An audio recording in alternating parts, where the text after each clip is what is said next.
उपलक्ष्य के गीत होखल बड़ा जरूरी बा। हमारे गार्जियन जी चारों धाम का यात्रा करके आए, ये शानदार भंडारे का कार्यक्रम कर रहे हैं, लेकिन वही चारों धाम में से एक धाम के बारे में आप लोगों के बतावे चलत बानी।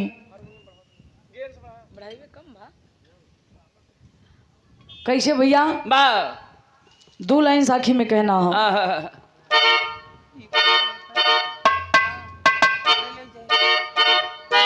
हेलो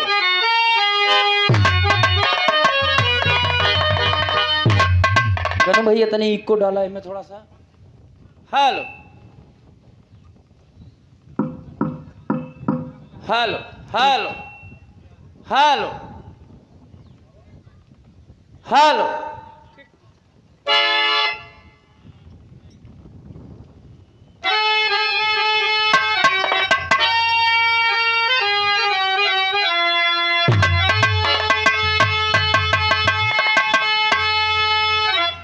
एक दिन मदन मुरारी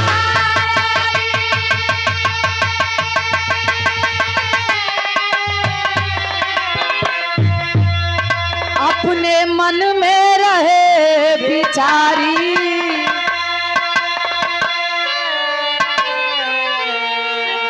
तो घूमत घूमत गईले ये के बीच ये बांगा।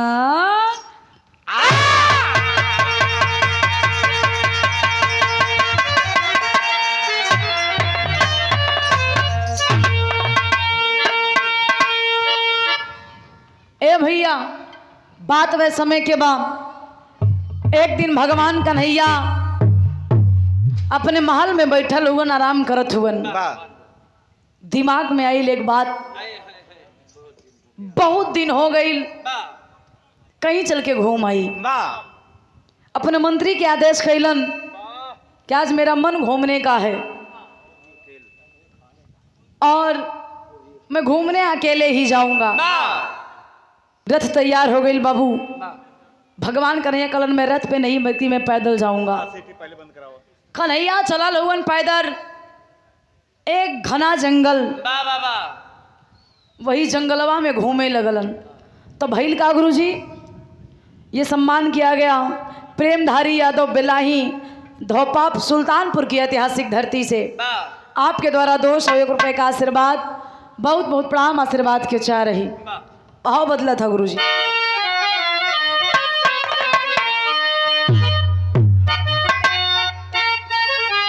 ओहो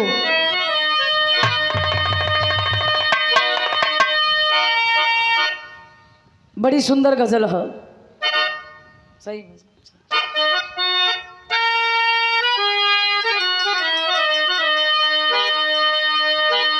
और खिदमता कब्र से निकली, और खिदमता कब्र से निकली या मेरे वो रसूल अल्लाह।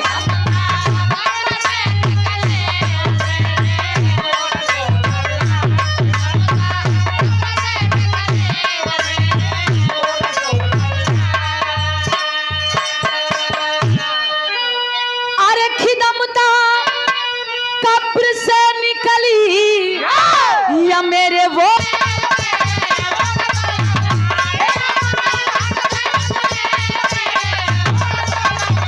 जियो जियो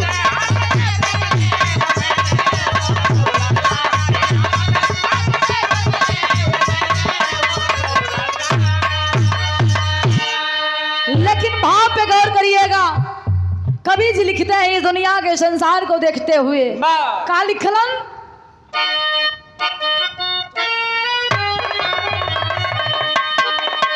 कि गजब का खेल तेरा है, कि गजब का खेल तेरा है विधाता। इस दुनिया इस संसार के देख के कवि जी लिखत हुवन कि दुनिया में जय आइल बा ओके एक न एक दिन जाए के हा, लेकिन मालिक के मर्जी के आगे केहू के चलल नहीं खे हा। वाह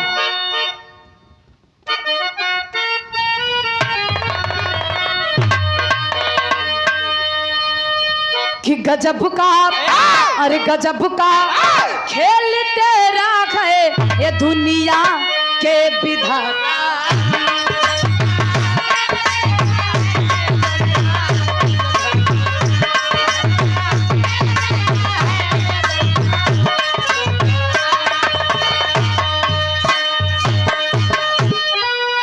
अरे गजब का खेल तेरा है, अरे दुनिया के विधाता। कि हंसाया, अरे हंसाया, अरे हंसाया है रुलाया तू ही आज ए विधाता।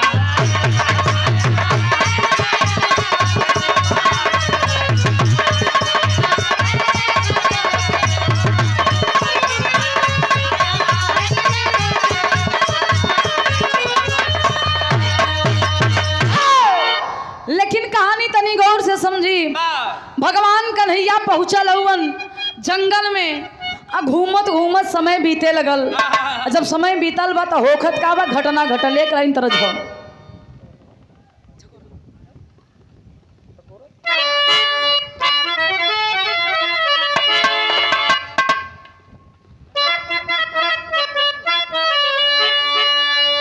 स्वर्गीय हैदर अली गुरुजी गौलन, अरे राम नचते चली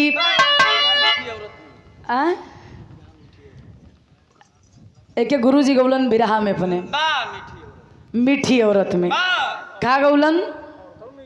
हाँ, औरत भी मीठी होती है। अरे राम नचते चली, हे भैया नचते चली, तबीर बल कई बेटी लिया नचते चली।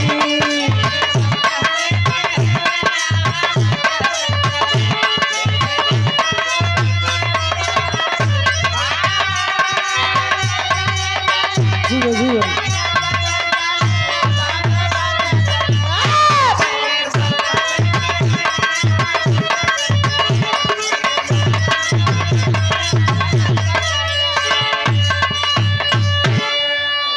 तनी गौर करिएगा बाबूजी।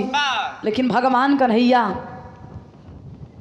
पहुंचल हुवन जंगल में तो होखत का बा, अरे गईले भगवान हो, अरे गईले भगवान हो, घूमई के बीच बनवा गईले भगवान हो।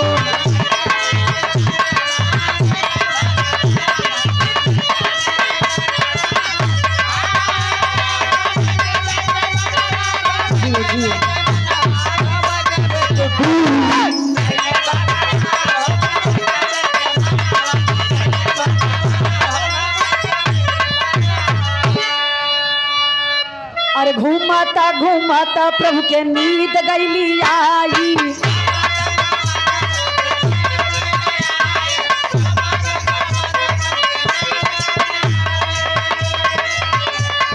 चमकल बापाम तब बहेलिया डेराई।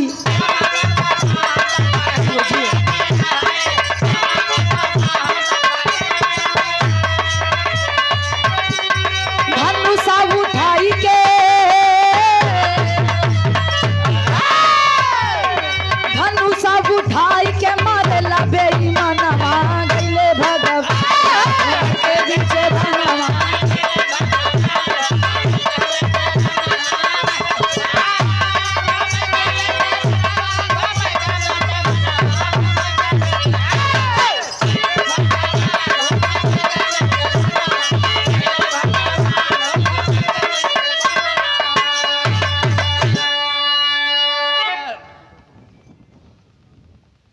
और ये पुनः अच्छा कलाकार कलाकारे के दर्द समझते हैं। और फिर से वही छाया हुआ नाम बड़े भैया जेकर कलाकारी में कोनो जोड़ नहीं के बा, जैसे नाम बा वैसे काम भी बा। दीपक सुहाना उर्फ छोटा खेसारी। और खेसारी भैया के साथ में अगर गवा दा केहू कही ना लगी के लागत बस जोड़वा हुवन, हाँ ना भैया। हम सुनले बानी सब कैसे कमेठी में कार्यक्रम रहल हमनी के जल्दी रहा, लेकिन 5 मिनट गड़िया में बैठ के आपका गीत हम सुन के गए रही प्रधान जी के घर पे। ये हमारे दीपक सुहाना भैया के तरफ से जो कि मुंबई में रहते हैं, और इसी धरती के निवासी हैं। वाह वाह वाह शानदार ये 501 रुपए दे के पुनः सम्मान कैलन। वाह भैया के बहुत बहुत प्रणाम और आशीर्वाद के कामना बा। उपस्थित जनता जनार्दन के एक स्वर में पहले की प्रणाम आशीर्वाद के चाह रही। वाह ए भैया गौर करिएगा, वाह भगवान कन्हैया के पाँव में वाह। बतावल गई मणि लगल रहे। साझी के टाइम रहल मणि के प्रकाश जैसे पूरे जंगल में फैलल। एक ठे वृक्ष के नीचे कन्हैया बैठल हुआ, एक पाँव उठा के दूसरे पाँव पर रखलन, तब तक मणि के प्रकाश पूरे जंगल भर में फैल गई। वाह। वही जंगलवा में एक ठे शिकारी आयल रहे शिकार करे खातिर। वाह। बहेलिया के जब नेत्र में वो प्रकाश पड़ल तो बहेलिया समझ गई कि हो ना हो ई कौनो हिरन के नेत्र। हिरन समझ के बाबू बहेलिया खींच के बाण चला देलस। और जब बणवा चलौलस तब भइल का बिरहा में टेरी के लाइन हो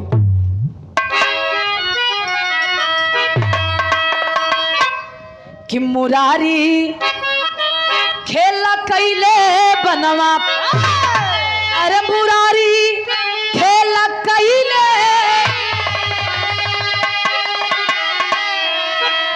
अरे मुरारी खेला कैले बनवा, तो पहलिया बाण चलावे झंके अपने मनवा, मुरारी खेला कैले बनवा।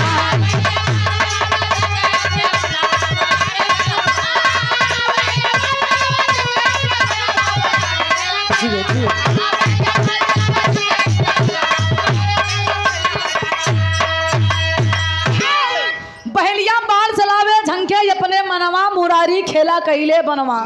जब भगवान कन्हैया के बहेलिया के बाण तारू में लगल तब बाहर दुनिया के मालिक खिलवाड़ कैलन। का खेला कैलन? एक लाइन भाव भाव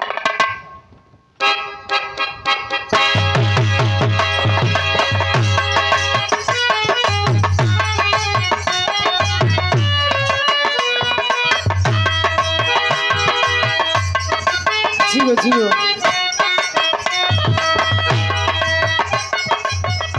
ओह तरझा राजा हो तो है कैसे मनाई,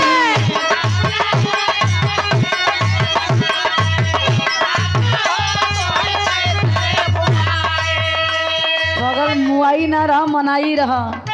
दुल्हीन अपने मरद के मनावत रहे के स्वर्गीय दादा राम कैलाश गुरु जी गाए रहे अपने गुरु महाराज के याद कई के।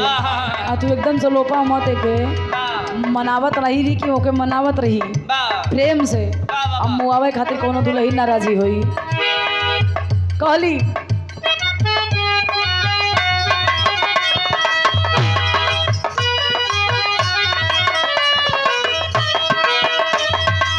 राजा हो तो है कैसे मनाई, दुल्हा हो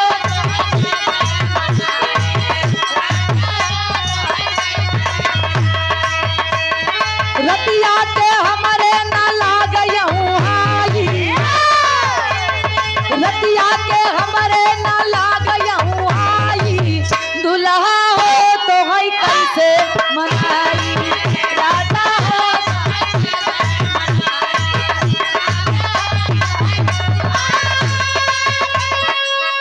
लेकिन ई दुल्हन दुल्हा के बातरा भाव पे गौर करा, भगवान कन्हैया करत हो उनका।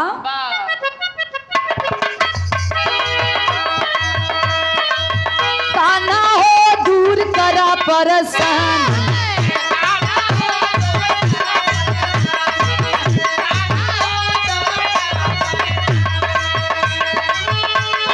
माफ करा जवन हमसे भइली नादानी, माफ करा जवन हमसे भइली नादानी, कान्हा हो दूर करा परसन।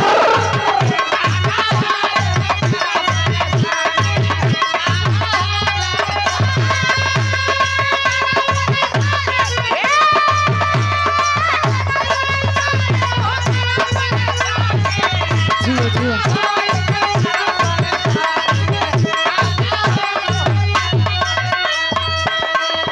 पहलिए भगवान कन्हैया के पास आइल बा, देखत बा पैर में बाढ़ लगल बा, आंख से आंसू बहे लगल कि प्रभु हमरा से गलती भइल बा।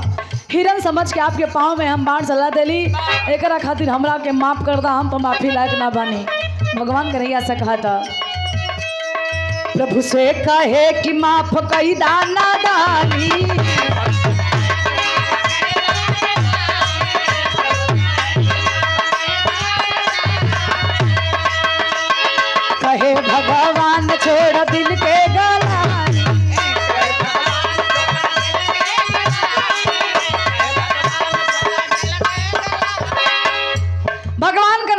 आवत हुवन और ये सम्मान किया गया प्रधान पद के शानदार प्रत्याशी छाना पर के ऐतिहासिक धरती से बड़े भैया सुशील यादव, आपके तरफ से बहुत 100 रुपया के आशीर्वाद, भैया के प्रणाम हो, आशीर्वाद के कामना हो। भगवान कन्हैया से माफी मांगत हुवन। कन्हैया कलन कोनो बात नहीं बा, गलती हो गई तो ठीक बा, लेकिन हमारे को बात सुना करे के तो की का बा। कहलन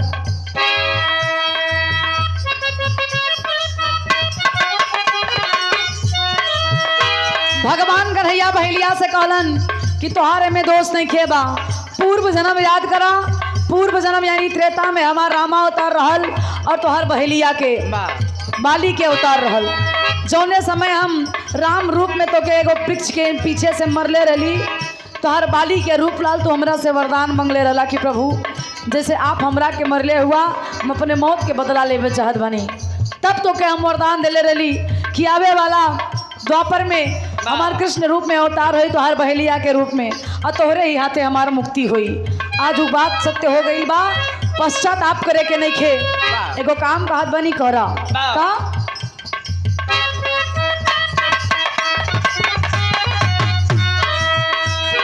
अर्जुन के देबा खबरिया पठाई,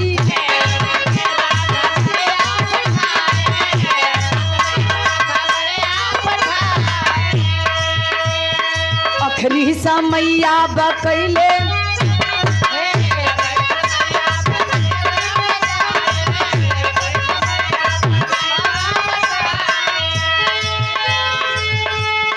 पावे खबर पांडव भैली गलानी, पावे खबर पांडव भैली गलानी, कान्हा हो दूर करा परेशानी, कान्हा हो दूर करा।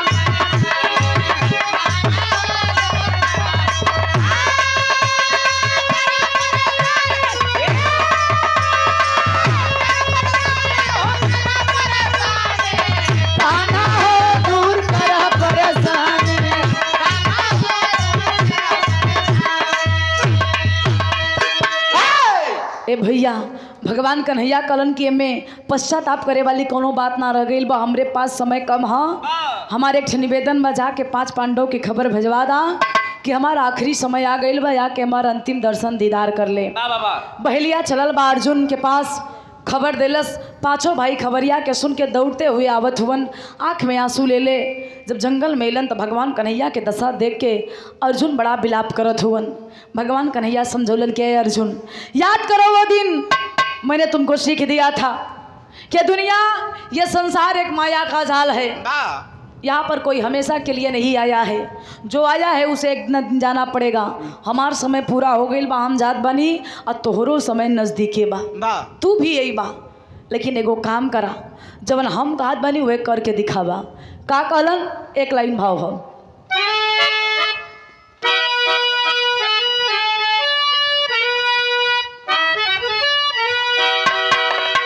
अरे झूलनिया के गुजबाब, अरे झूलनिया के गुजबाब, अरे टूटल राजा तो जमनिया से गड़िया छूटल ये राजा।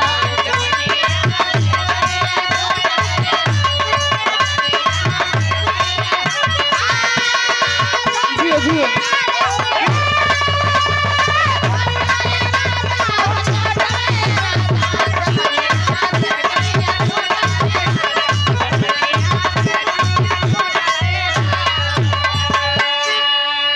लेकिन अर्जुन जी भगवान कन्हैया से कहलन, का कहलन भैया? अब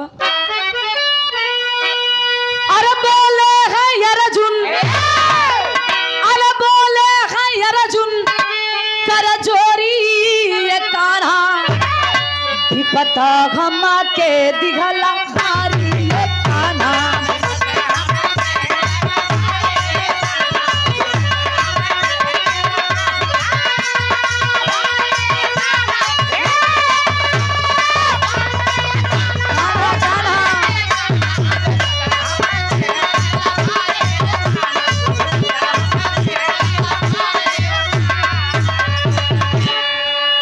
कठवा के पेटी ये के यार झुनली आई, अरे कठवा के पेटी ये के यार झुनली आई, अरे वही में ही श्याम के भवन से बिठाई।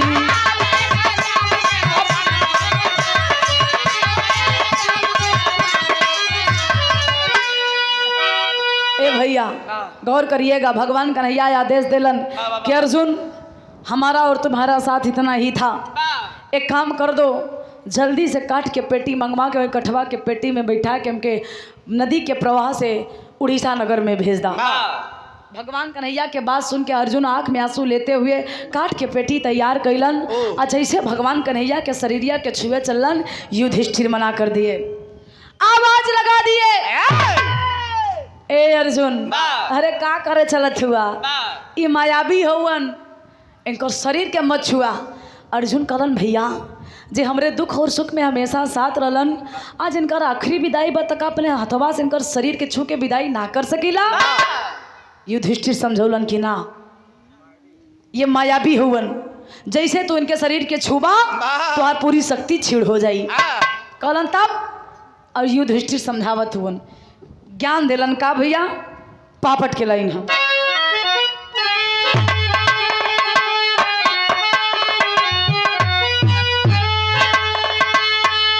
अरे रोमई पाछो भाई, अरे रोमई पाछो भाई दुखवा भारी मदन मुरारी हो, अरे रोमई पाछो भाई दुखवा भारी मदन मुरारी हो, बिरहा कटाई गैला हमके मारी मदन मुरारी हो।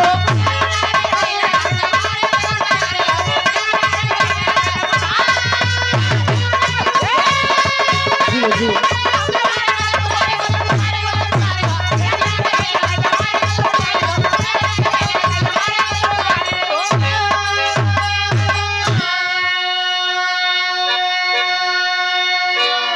भगवान कन्हैया अर्जुन से विदाई के समय कहलन कि हमरा के जितना जल्दी हो सके काट के पेटी में बैठा के हमके प्रवाह कर दा। अर्जुन के जब युधिष्ठिर मना कर दन तो अर्जुन बुद्धि लगौलन, एक ठे बाण निकललन तरकस से, वो बड़वा के मदद से भगवान कन्हैया के शरीरिया कठवा के पेटी में लेटा देलन और पेटिया के बंद करके नदी के मार्ग से प्रवाह कर देलन, उड़ीसा नगर पहुँचल हुआ। भगवान कन्हैया वही रतिया में उड़ीसा के राजा के सपना दिखा देलन कि मैं आपके नगर में प्रवेश कर चुका हूँ, मेरे स्वागत के लिए आप नदी के किनारे पर आ जाइए। भगवान कन्हैया के सपना के सत्य मान के उड़ीसा के राजा किनारे पे आई लोगन तो देखत हो एक काट के पेटी, तो कोइलन का भैया आल्हा में कहना हो,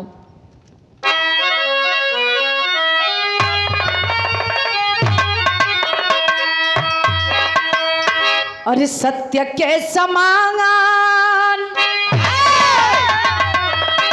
अरे सत्य के समान नहीं यज्ञ दुनिया में भैया,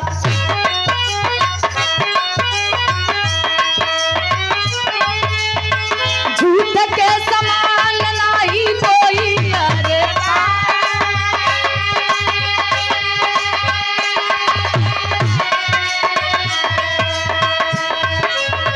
करनी के भरनी पावे जान लाई लोगवा बाबू,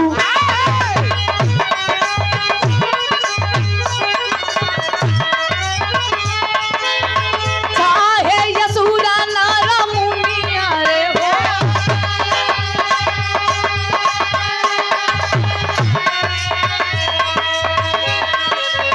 द्रौपदी के साथ चारों भाई चल गए भैया,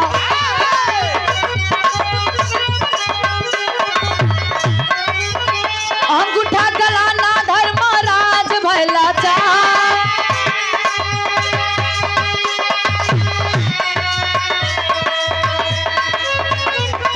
ए भैया तो निगौर करा, यार चारों भाई विदा करके द्रौपदी के लिए आके चल देलन, लेकिन यार उड़ीसा के नगर में जब भगवान कन्हैया पहुँचल हुवन, जब उड़ीसा के नगर में पहुँचलन तो राजा एक ठे काट के पेटी किनारे पे देखलन, वो कठवा के पेटी ला के खोल के भगवान कन्हैया के शरीरिया के जब बहरे निकललन तो भगवान कन्हैया आदेश देलन कि हमरा पैर में और हाथ में सड़न पैदा हो गई बा, जितना जल्दी हो सके हमारे हथवा और पैरवा के अलग कर दा। राजा चुपचाप खड़ा हुए थी, काम करी तो करी हम कैसे। भगवान कन्हैया कलन कि मेरा आदेश है, करना पड़ेगा। भगवान के आदेश पाके राजा भगवान कन्हैया के शरीर के हाथ और पैर के अलग कैलन। यार खबर के गईल बा सुभद्रा और बलराम के आइल हवन तो कैलन का अंतिम और आखिरी में कहना हो।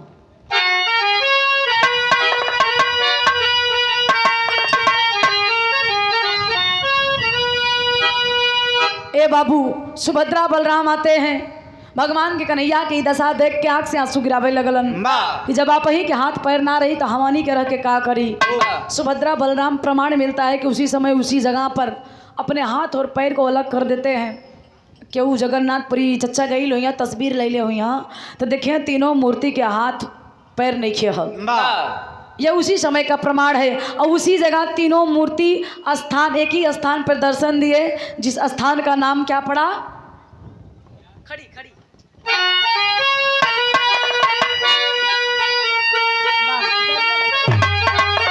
अरे जहां बसे श्याम वही बसी नगरी। अरे जहां बसे श्याम वही बसी नगरी। उड़ीसा धाम उगे जेके जगन्नाथपुरी।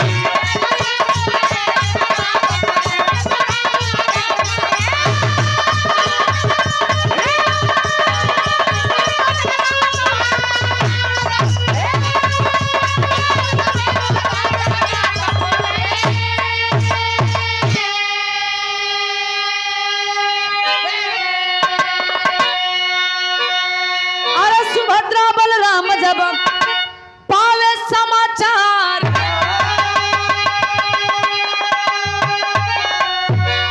अरे माहिया के काट बैठे पूरी के मझार हो।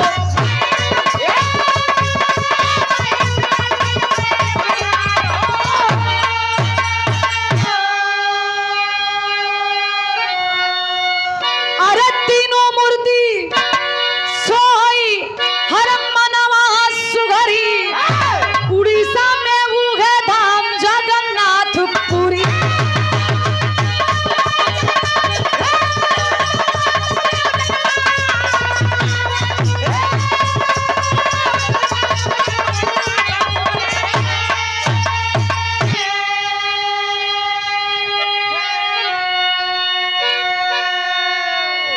आज है जेके हम लोग जगन्नाथपुरी के नाम से जानीला। लोग दर्शन करके आवेलन तो भीड़ भाड़ भंडारा के आयोजन करेलन। आखिरी और अंतिम में कहे नाम हो।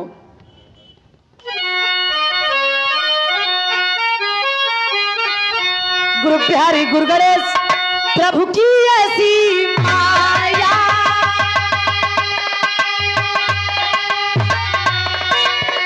अरे स्वर्ग बसे चंद्रिका रामदेव बच्चन की है छाया।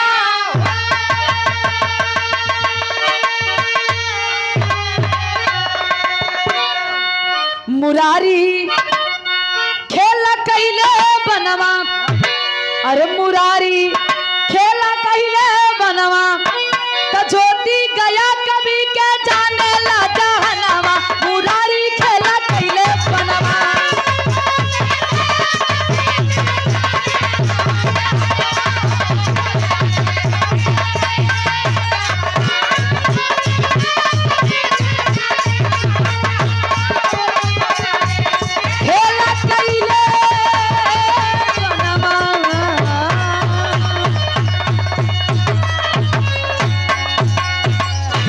बहुत बहुत धन्यवाद भैया।